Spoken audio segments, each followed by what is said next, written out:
Welcome back to another technical deep dive here in the debug zone.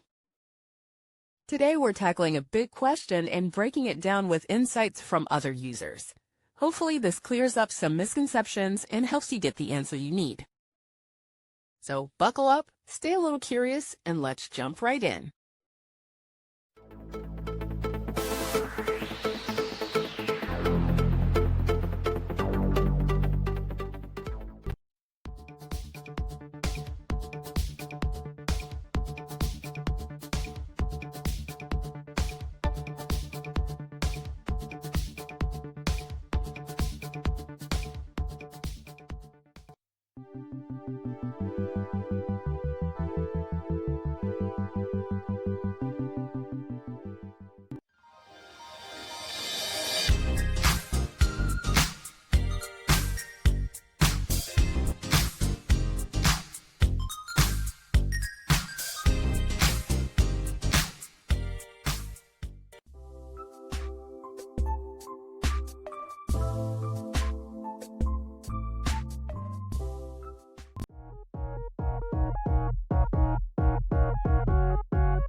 And that's a wrap.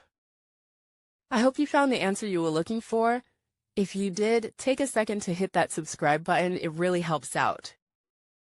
And let me know in the comments which solution worked best for you. See you next time in the debug zone.